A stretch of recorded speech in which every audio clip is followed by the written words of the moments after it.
पिछले वीडियो में हमने पढ़ा था शिक्षा मनोविज्ञान का अर्थ व परिभाषा। आज के वीडियो में हमारा टॉपिक रहेगा शिक्षा मनोविज्ञान की प्रकृति एवं उसकी विशेषताएं।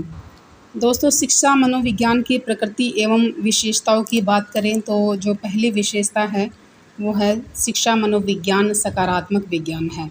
जैसा कि हम जानते हैं विज्ञान दो प्रकार का होता है, सकारात्मक और आदर्श सूचक विज्ञान। तो जो सकारात्मक विज्ञान होता है उसमें हम ये अध्ययन करते हैं कि कैसा है, जबकि आदर्श सूचक विज्ञान में हम अध्ययन करते हैं कि कैसा होना चाहिए।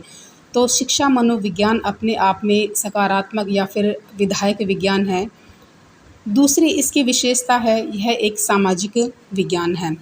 तो समाज विज्ञान तथा मानव विज्ञान की तरह ही शिक्षा मनोविज्ञान भी मानव के व्यवहार का अध्ययन करता है, मानव का अध्ययन तथा उसके व्यवहार का अध्ययन करता है और उसके समाजीकरण के लिए विभिन्न पक्षों का आकलन करके उसे उन्नत बनाने का प्रयास करता है। शिक्षा मनोविज्ञान अधिगम एवं शिक्षण का विज्ञान है। तो शिक्षा मनोविज्ञान के अंतर्गत अध्ययन किया जाता है कि शिक्षण क्या है, अधिगम क्या है और इसकी विशेषताएं क्या है, इसको प्रभावित करने वाले कारक कौन कौन से हैं, क्या इसके प्रकार हैं तथा शिक्षण व अधिगम के कौन कौन से सिद्धांत हैं। शिक्षा मनोविज्ञान एक व्यवहार परक विज्ञान है। तो जैसा कि हम जानते हैं मनोविज्ञान दो प्रकार का होता है, पिछले वीडियो में हमने पढ़ा था। पहला होता है सैद्धांतिक और दूसरा होता है व्यवहारिक मनोविज्ञान। तो जो शिक्षा मनोविज्ञान है दोस्तों, वह व्यवहारिक मनोविज्ञान के अंतर्गत इसको शामिल किया जाता है और इसके अलावा जो इंडस्ट्रियल साइकोलॉजी है, नर्सिंग है, एजुकेशनल साइकोलॉजी है, ये सारे के सारे व्यवहारात्मक विज्ञान की श्रेणी में आते हैं। सैद्धांतिक मनोविज्ञान में जहाँ हम मनोविज्ञान के सिद्धांतों और नियमों का अध्ययन करते हैं, वहीं पर व्यवहारिक मनोविज्ञान में हम सैद्धांतिक मनोविज्ञान द्वारा बनाए गए नियमों का उपयोग जीवन के विभिन्न क्षेत्रों में व्यवहारिक सफलता के लिए करते हैं। अगली हमारी विशेषता है कि जो शैक्षिक मनोविज्ञान है उसका संबंध बच्चे के नैतिक और आध्यात्मिक विकास से है। तो शिक्षा मनोविज्ञान बालक के नैतिक एवं आध्यात्मिक विकास का अध्ययन करता है तथा उसका मार्गदर्शन भी करता है।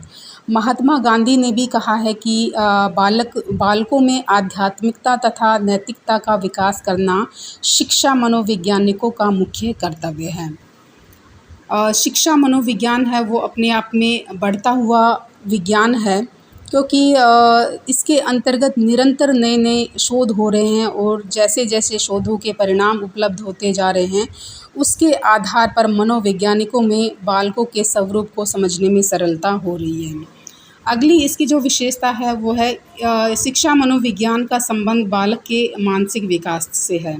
तो दोस्तों, इसमें जो शिक्षा मनोविज्ञान है इसमें बच्चे की अभिवृत्ति, उसके तर्क, चिंतन और समस्या से समाधान से संबंधित योग्यताओं का अध्ययन किया जाता है।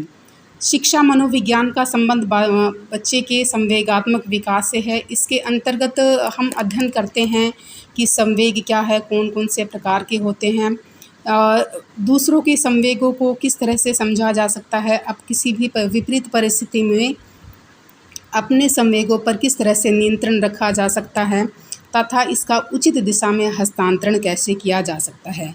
हमारी शिक्षा मनोविज्ञान की जो अंतिम विशेषता है वो है इसका संबंध सामाजिक विकास से है।